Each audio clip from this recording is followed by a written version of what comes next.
Olá pessoal, tudo bem com vocês? Bom, no vídeo de hoje eu quero falar aqui sobre as mortes dos discípulos de Jesus.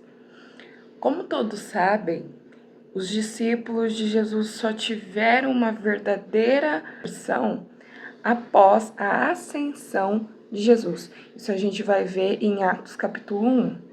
Em Atos capítulo 2, nós vamos perceber que existiu ali um movimento no dia dos Pentecostes, aquele conhecido como o mover do Espírito Santo, que cada um passou a falar a sua própria língua e todos entendiam. Ali, e assim, todos foram agraciados e receberam o dom do Espírito Santo, obviamente. E ali, gente, não foi como houve, diferente do que houve na Torre de Babel, ali todos estavam entendendo como se fosse uma única língua só, mas na verdade eram variedades de línguas nacionais, tá, gente? Tinha pessoas do Egito, tinha pessoas da Itália, né, da Roma, então tinha várias pessoas.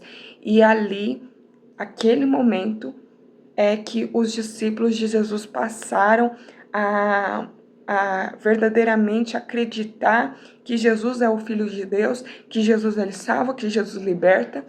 Não que eles não percebiam isso, mas eles tiveram um verdadeiro encontro com Deus a partir do momento que Jesus deixou a terra e foi, né, elevado aos céus. E aí a gente vai entender que o povo continuava crescendo, ou seja, o povo de Deus continuava crescendo. E os gentios, né, cada dia mais, conforme as palavras, né, de Pedro e tantos outros, até mesmo a gente vai ver, né, a conversão de Saulo para Paulo, e a gente vai entender que verdadeiramente eles estavam anunciando o evangelho. E quando a gente anuncia o evangelho, ei crente, ei cristão, vou te contar uma coisa. Se você anuncia o evangelho, você pode ter certeza que tem dois seres, um que está se agradando e o outro que não está.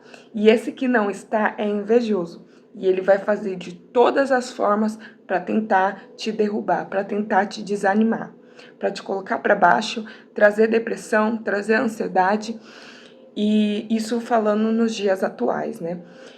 E aí, gente, não foi muito diferente do que aconteceu com Pedro. Pedro, no capítulo 10 de Atos, né, vai encontrar com o centurião chamado Cornélio. Cornélio, ele era um homem, digamos, tipo, estilo... ele não era um cristão, vamos dizer assim, mas ele passou a acreditar em Jesus quando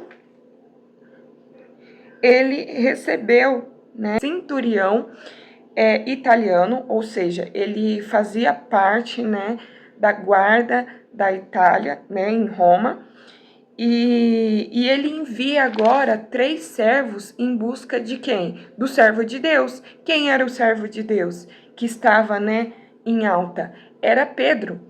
E aí, quando eles encontraram Pedro, Pedro estava em Jope, né? E ele teve uma visão. Olha só, gente.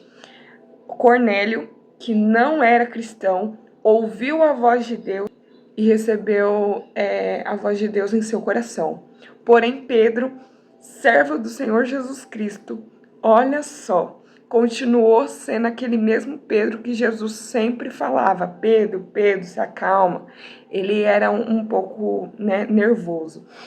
E aí a gente vai ver que Deus dá uma visão para Pedro, e por 3 vezes, né, e Pedro estava com fome, e por 3 vezes desce o alimento dos céus, e alimentos esses que para a lei de Moisés eram considerados animais impuros, né?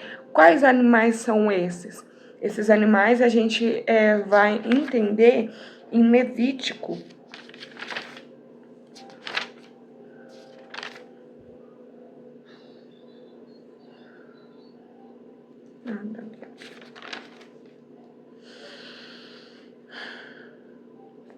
Em Levítico, capítulo 11, vai dizer que fala sobre os animais puros e os animais impuros.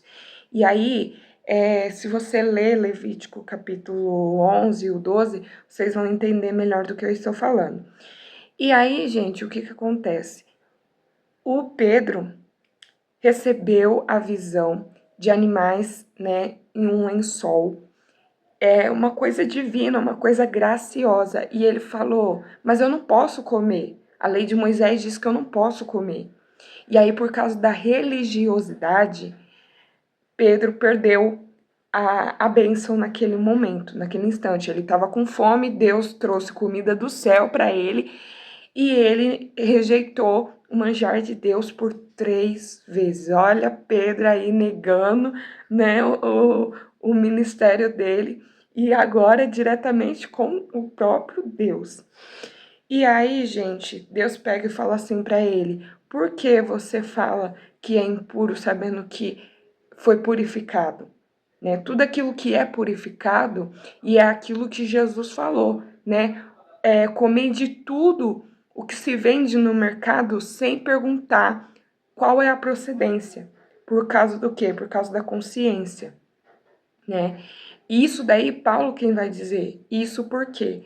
Porque naqueles dias, a igreja, ela tinha uma deficiência que era o quê? Que era ficar muito olhando para o que estava escrito na lei de Moisés, e aí é que entra aquele versículo que a lei mata, né? Que a palavra mata. Quem matava era a lei de Moisés, e não a palavra de Deus. E muita gente usa esse versículo para o quê? Para não ler a Bíblia. Muito pelo contrário. Em Oséias, capítulo 4, versículo 6, vai dizer que o meu povo padece por falta de entendimento. Isso significa que o quê? Que Deus requer de nós que nós sejamos conscientes de tudo o que a gente deve se esperar nesse mundo, porque nada do que existe debaixo da terra é novidade. A palavra de Deus fala que eis que farei nova todas as coisas, né? Isso significa que isso é num novo céu, numa nova terra, no céu, não debaixo da terra, não na terra. Vocês entendem? Então, tudo o que acontece nos dias de hoje não é novidade. Simplesmente causa um estranhamento porque é novo para nós que somos homens, mas não que é novidade. Nunca isso aconteceu. Isso é um mito. Voltando aqui à morte dos discípulos. E Herodes, como um rei, né, que era um rei mau, gente, Herodes, desde o começo, desde os primórdios, esse homem, ele viveu mais de 30 anos, porque ele foi aquele mesmo Herodes que, né, queria matar Jesus ali desde do seu nascimento. E aí a gente percebe que ele era um homem que perseguia os cristãos, mas que estava a favor dos cristãos. É tipo aquele discurso que fala assim, ó, eu vou te dar isso, isso e aquilo para você votar em mim. Mas quando ele ganha, ele faz totalmente ao contrário e pior do que o anterior, né? Esse era Herodes. E aí, gente, o que acontece?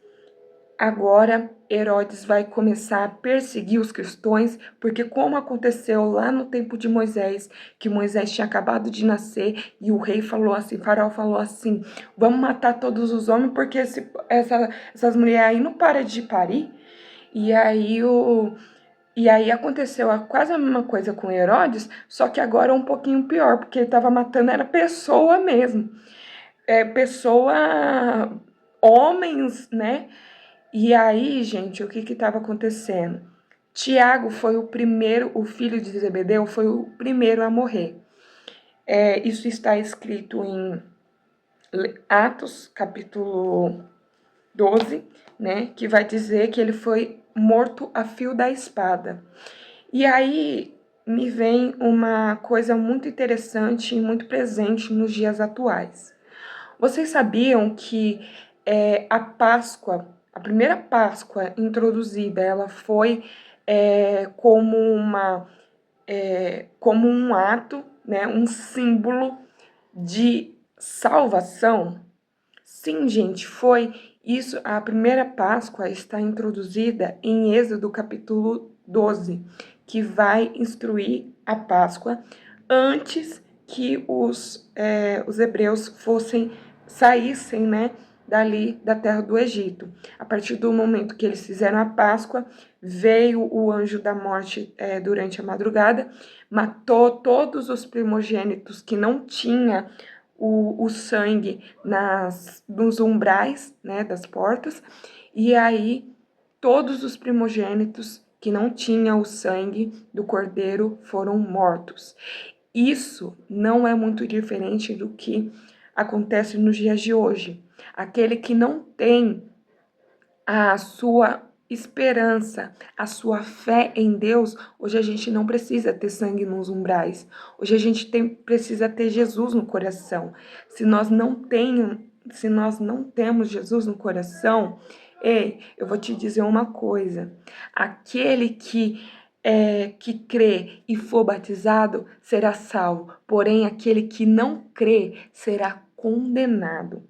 E eu ouso dizer, já está condenado, porque existem pessoas que que julgam, né? Julgam nós que somos cristãos. Irmãos, aqui no Brasil, eu vou te contar uma coisa para vocês. Isso daí é coisa para crente, olha, coisa para crente mesmo. Vocês sabiam que a gente não é perseguidos? Eu já ouvi dizer que nós sofremos perseguições. Irmãos, a gente não sofre perseguição. A nossa religião, a gente tem liberdade de sair nas ruas e anunciar o evangelho. Agora, quem não tem, quem é perseguido realmente, é lá na Coreia do Norte. É naqueles outros países lá que as pessoas até morrem sem anunciar o evangelho. Agora, se existem intolerantes religiosos aqui no Brasil, e eu sei que existe muito isso, da mesma forma que existe homofóbicos, existe também intolerantes religiosos. E eu ouço dizer que aqui no Brasil existe mais pessoas que são intolerantes religiosos do que os próprios que são homofóbicos. Porque se a gente for pegar a proporção, né, desse ativismo desses povos que ficam falando que, né, a favor do aborto, a favor disso, a favor daquilo, gente, tomem muito cuidado, porque isso é obras de Satanás. Ninguém vai chegar até você e falar assim, ó, você tem que pensar isso, isso e aquilo por causa que eu quero. Isso é o que os ativistas fazem. É isso que eles querem, ó, jogar na nossa mente e falar que nós não podemos ter uma família convencional, feita por pai, mãe, filhos e por filhos. Não, tem que ser mulher com mulher, homem com homem, e tem um filho ali. Gente, eu não tenho nada contra, mas a palavra de Deus é bem clara em dizer que da mesma forma que o adúltero, que o mentiroso, que o ladrão, que o feiticeiro não herdará no reino dos céus, a prática. Prestem bem atenção no que a professora Gabi está dizendo. A prática do homossexualismo também não herdará no reino dos céus. Isso tudo por quê? Porque, irmãos, é como Sodoma e Gomorra. Se vocês pensam que podem fazer o que vocês quiserem com o corpo de vocês, olha, aí é vocês com Deus, tá? Quem vai julgar não vai ser eu, vai ser o próprio Deus nos últimos dias. Então, tomem muito cuidado. Se você que não é cristão, que não está entendendo o que a Gabriela aqui está falando, fique bem claro isso. A prática de qualquer tipo de pecado, seja ele grande ou seja ele pequeno, porque para Deus o pecado é do mesmo jeito. O salário do pecado é a morte. Nós temos que tomar muito cuidado. Eu sou professora, eu costumo dar aula, né, na escola bíblica e para os jovens. E nós estamos falando sobre a autenticidade da nossa fé, que é prevista, né, na epístola de Tiago. E aí, gente, o que acontece? Lá nós falamos muito sobre isso. É um plano de salvação. Se você não entra nos padrões, nos requisitos deste plano, você pode ter certeza, Deus, ele perdoa a todos nós, mas nós temos que tomar cuidado, né? Porque da mesma forma, irmãos, eu vou salientar isso e deixar bem claro, porque tem uns hipócritas aí que ficam falando, você vai pro inferno. Mas se ele é mentiroso, se ele é um ordinário que é adúltero, nem Deus ouve a oração dele. Então ele tem que ficar quieto, calar a boca dele, porque a gente só pode julgar alguém a partir do momento que a gente tá certo. E ainda assim tem que tomar muito cuidado antes de julgar alguém, porque você não é juiz. Se você fosse juiz, aí você poderia julgar. Mas como você não é, toma cuidado para não cair o quê? Na cilada do inimigo. Os discípulos, os apóstolos de Paulo, né? Os discípulos de Paulo, seguidores de Paulo, eles vão expulsar os demônios e os demônios e eles falaram assim na hora da expulsão: em nome do Deus de Paulo, eu vos expulso agora. Aí os demônios pegaram e falaram assim: eu conheço Paulo e eu conheço o Deus de Paulo, mas e vocês, quem são? E eles e os demônios começaram a bater neles, bater, até tirou as vestes dele, de tanto que eles apanharam. Então tomem muito cuidado, gente. Tomem muito cuidado com isso. E aqui eu não tô contando a história da carochinha. Agora, a morte do apóstolo Pedro. O que acontece? Pedro, a partir do momento que Tiago foi morto a fio da espada, Pedro foi preso, só que essa prisão de Pedro foi após a Páscoa, né? E aí, porque Herodes sabia muito bem que era momento de santificação, ninguém poderia, né? E diferentemente do que é visto nos dias de hoje, a Páscoa, ela é um símbolo, né, de redenção, é um símbolo de santidade e sacrifício, né? É um sacrifício que a pessoa tem que fazer para Deus. Não é como é nos dias de hoje, né? E eu não tô falando aqui que você não pode comer um ovo de Páscoa ou comemorar a Páscoa com os seus amigos e familiares. Não, não é isso.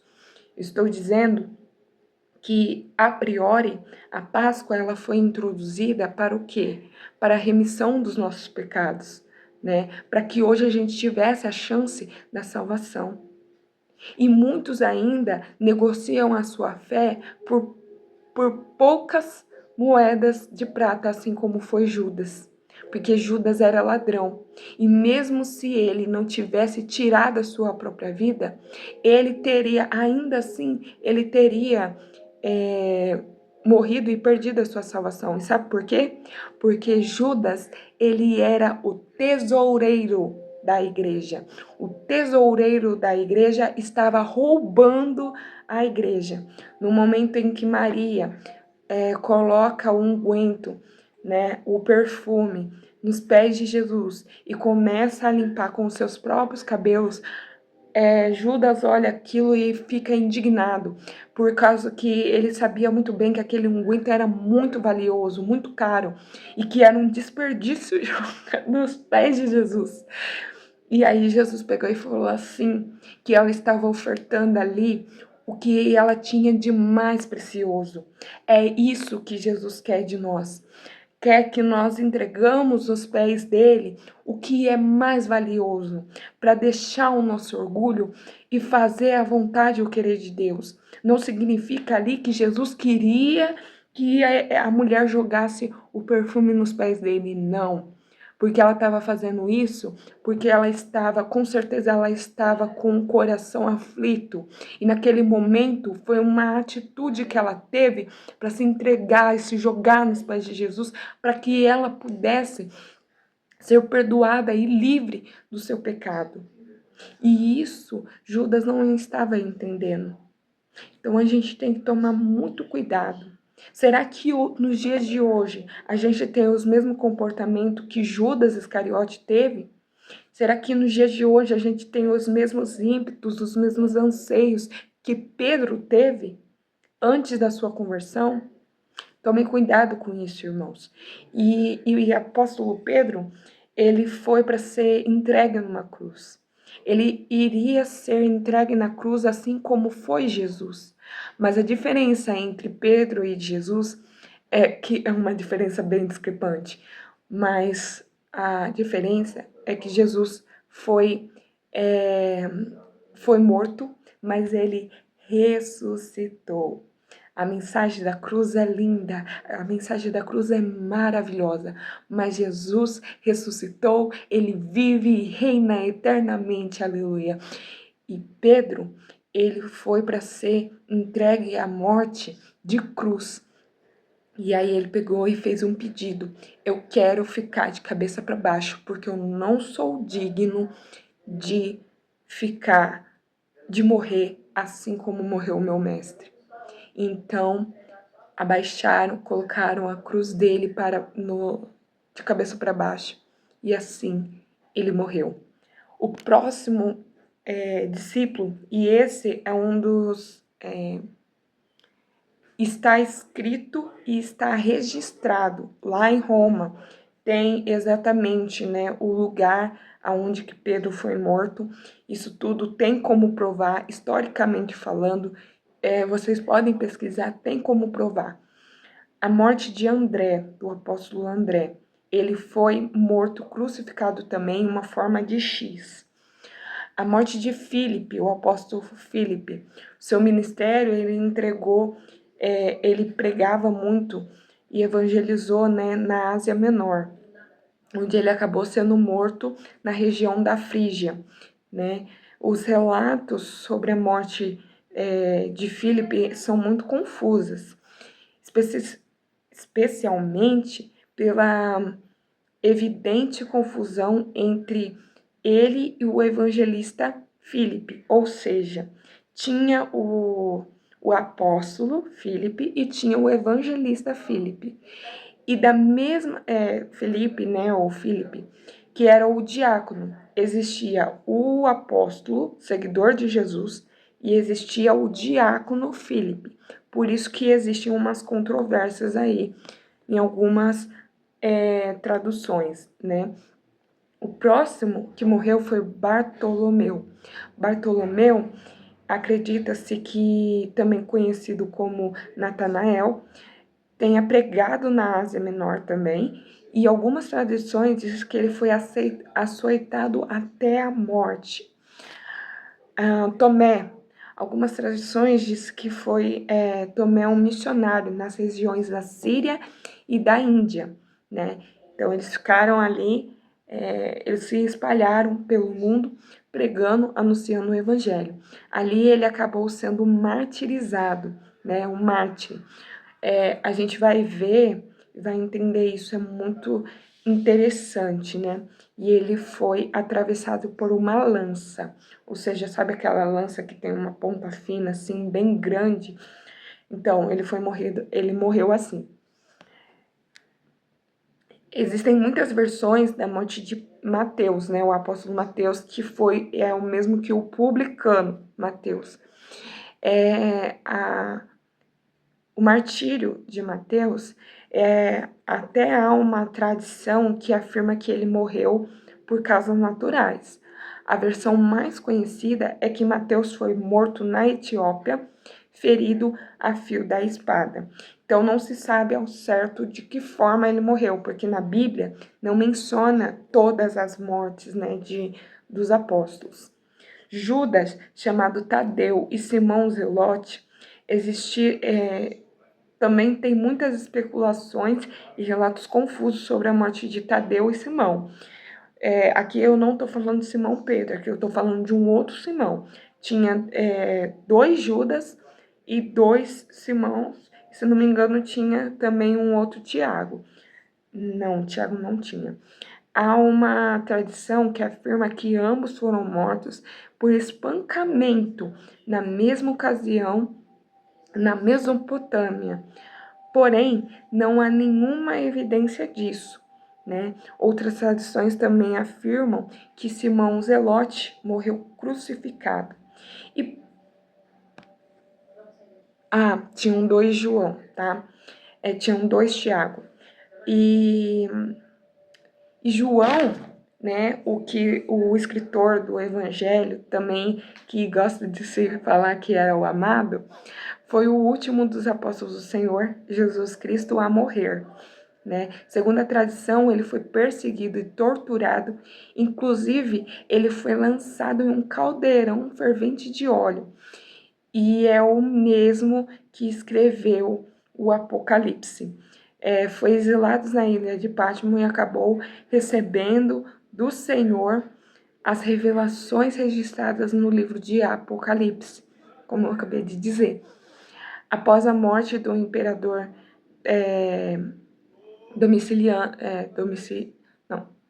Domiciano, João foi libertado da ilha de Patmos e foi para Éfeso. Ele morreu de causas naturais, com a idade muito avançada. Ou seja, tentaram de todas as formas matar João, porque João, ele era uma pessoa, digamos que para o nosso ver, ele seria aquele discípulo de Jesus que era mais querido, que era mais amado, que era mais pacífico, paciente. E em nenhum momento ele fez nada que pudesse, assim, causar revolta. Mas como ele evangelizava, como ele falava de Jesus, todos aqueles povos ali da Grécia, né, da Roma, da Ásia, né, eles porque queriam matar os apóstolos por causa que eles não aguentavam mais ver a igreja crescendo. Essa foi a questão, o motivo pelo qual os discípulos de Jesus foram mortos, né? E aí a gente vai perceber que antes da visão, né, do Apocalipse, João, ele foi em óleo fervente, isso quem vai dizer vai ser Paulo. Ele foi lançado em um óleo fervente e quem estava perto foi que nem aconteceu lá na fornalha. Lembra de Sadraque, Mesaque e Abednego? Foi o que aconteceu com João. Só que diferentemente de João, João não morreu através, né, de coisas, né, externas. João morreu porque ele já estava em idade avançada. Ele foi exilado, gente. Coitado, ele foi exilado e lá ele recebeu a visão do Apocalipse. Simplesmente isso. Simplesmente ele recebeu a visão do Apocalipse, das coisas que estamos vivendo nos dias de hoje, porque eu acredito que nós já estamos na era apocalíptica, porque tudo leva a crer que é o fim da humanidade. Tudo leva a crer, as evidências ficam bem claras, porque já está se cumprindo o livro de Apocalipse. E eu creio nisso, eu creio na Bíblia. Né? Como diz o louvor lá, o hino da harpa, eu creio na Bíblia, eu acredito sim na Bíblia. A morte de Tiago, filho de Alfeu, chamado de Tiago Menor, há muita confusão, né, a morte desse Tiago, especificamente porque a tradição católica, esse Tiago, como o Tiago que escreveu uma das epístolas do Novo Testamento, a tradição reformada entende que nada se sabe sobre o apóstolo Tiago, filho de Alfeu, além do que diz ele nos evangelistas, nos evangelhos, quer dizer, nos evangelhos. E Tiago escreveu a epístola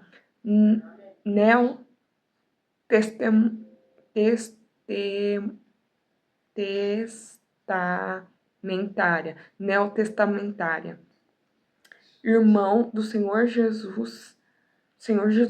Tiago teria sido lançado no pináculo do templo e, ao sobreviver à queda, ele teria sido espancado até a morte.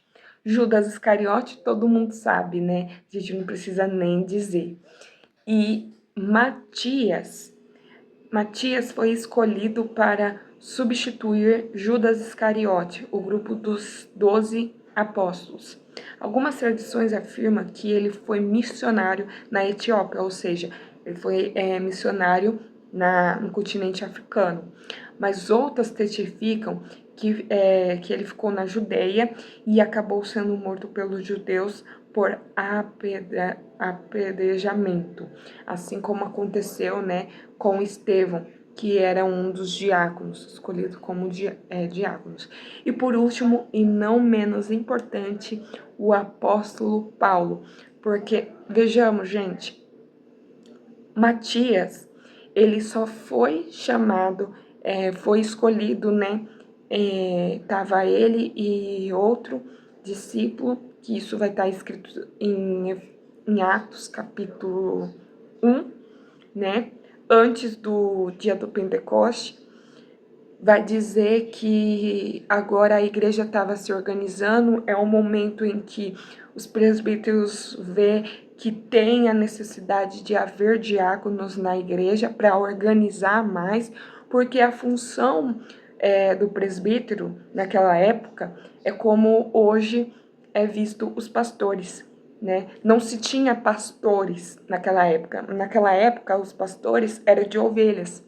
E na igreja, os representantes, né? Tem a menção ali do bispo, só que o bispo, ele já não existe mais nos dias de hoje, tá, gente? Quem fala que é bispo tá fora da Bíblia. A gente vai ver um ancião que é chamado de bispo, mas ele não serve para os dias de hoje. Nos dias de hoje, presbítero, diácono, evangelista, mas esse evangelista é fora da igreja, não dentro, missionário, fora da igreja, não dentro. Então, existe levita, gente, piorou. Gente, não existe levitas hoje em dia, tá? Ninguém aqui é da descendência de Levi. Os levitas eram os filhos de Levi, né? Não tem levitas, não tem, a gente tem sim judeus que nasceram em Jerusalém, mas em Israel, né? Quem não é judeu não pode dizer que é um levita, sabe? Entende? Não pode também dizer que é apóstolo, porque apóstolo acabou o quê? Em João. João foi o último apóstolo a morrer. João, sim, foi apóstolo. João, sim, viu Jesus. Hoje em dia, quem fala que é apóstolo é porque não viu Jesus. Tem certeza que Jesus não desceu de novo na terra. E teve uma pessoa que falou assim, eu vi Jesus, agora eu sou apóstolo. Aquele pastor, apóstolo, né, como ele gosta de dizer, ele não viu Jesus. Por que ele se intitula como Jesus? Pior ainda, eu não sei qual que é pior, né? Que se identificam como coisas assim. Tem um missionário, hoje em dia tem um missionário. Tem sobre o missionário, se ele faz missão, ele é missionário. Agora, se ele fica dentro da igreja e se intitula como missionário, ele não é missionário. Se tem o bispo, mas só que se o bispo ele não é o representante ali da igreja, não é um ancião, ele não pode ser chamado de bispo. Em um outro momento eu vou trazer o estudo sobre isso. Tem o apóstolo. Só que, gente, quem é aqui dessa terra que sobreviveu, né? Quem é o, o imortal que sobreviveu até hoje para ter visto Jesus? Porque Jesus só veio uma vez aqui na terra, em forma humana, morreu, ressuscitou e foi elevado aos céus, depois de 1 ano e pouquinho. Gente, ninguém aqui viu Jesus, ninguém é imortal desse nível, não. Ninguém é tão velho assim para dizer que é apóstolo de Jesus. Não existe apóstolo. Não existe levita, por causa que não tem. Eu duvido, se você não é descendente de judeu, duvido que você é levita. Duvido. Mostra pra mim, prova na Bíblia que você é levita. Não tem. Não tem. Tem levita na Bíblia, mas você não é levita. Primeiro que as pessoas dão nome para levita quem canta. Os levitas não só tocavam instrumentos, os levitas cuidavam. É como se eles tinham um zelo pela igreja, né? Eles tinham um cuidado maior pela igreja. No tempo de Moisés, os levitas eram aqueles que levavam a Arca da Aliança. E só os específicos, ou seja, só o sacerdote, o sumo sacerdote e Moisés poderia entrar, ou até mesmo os líderes, né, da época, poderiam entrar no Santo dos Santos. Quem era o Santo dos Santos? Aonde que ficava, né, ali a Arca da Aliança. Hoje em dia tem a Arca da Aliança? Alguém leva para cima e para baixo a Arca da Aliança? Não, gente. E eu vou dizer uma coisa para vocês, uma história que, assim, me deixou muito triste. Depois de toda a destruição que houve lá no tempo de Jeremias, Daniel, Ezequiel e tantos outros, né, nossos irmãos em Cristo, a Arca da Aliança já não existe mais. A Arca da Aliança, pessoal, no dia em que Jesus morreu e ressuscitou, o véu se rasgou. O véu se rasgou. Isso significa que agora a gente não precisa olhar para a Arca da Aliança como um símbolo da presença de Deus. A gente tem que olhar para o céu, porque o nosso alvo é o céu. Nós só vamos ser salvos se nós fizermos tudo aquilo que está escrito aqui, ó, na palavra.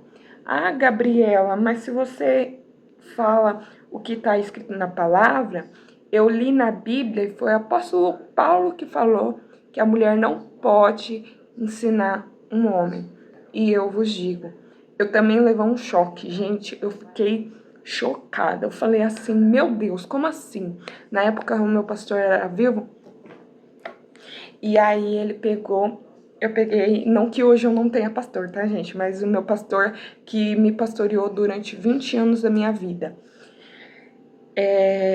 Porque ele morreu, eu tinha 23 e eu fui pra igreja pentecostal aos 3 anos de idade. 2 para 3, né? Quase ali 21 anos. Aí, gente, o que acontece?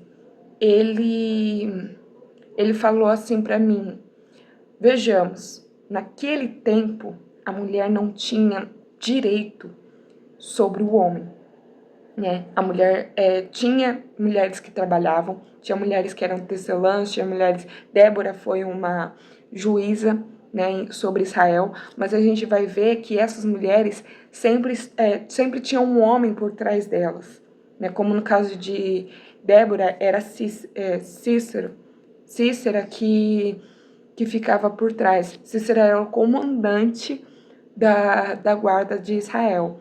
Então a gente vai perceber, nós percebemos que apenas teve uma mulher que queria se sobrepor, mas ela caiu por terra. Foi Jezabel. Jezabel queria ser superior a Acabe, que era o rei sobre Israel, né? Ela era esposa do rei Acabe. E ela queria ser superior a ele. Quando ele morreu, ela continuou no poder. E continuou como quem? Né? A rainha, né? E aí a gente vai ver tudo o que aconteceu por causa de Jezabel, a casa de Acabe, pereceu. Isso por quê? E foi tomada a sua herdade, a sua herança, por quem? Por Jeú, que matou Jezabel, que matou o seu filho. Então, gente, a gente tem que tomar muito cuidado quem entra na nossa casa, porque é exatamente isso o que aconteceu com o rei Acabe. O rei Acabe era um rei fraco. Ele deu lugar para o que a Jezabel falou. Em Apocalipse, a gente vai entender que o espírito de Jezabel até hoje atormenta as pessoas. Atormenta como? Com a manipulação. Tomem cuidado com isso. Então é isso. Espero que vocês tenham entendido e até a próxima.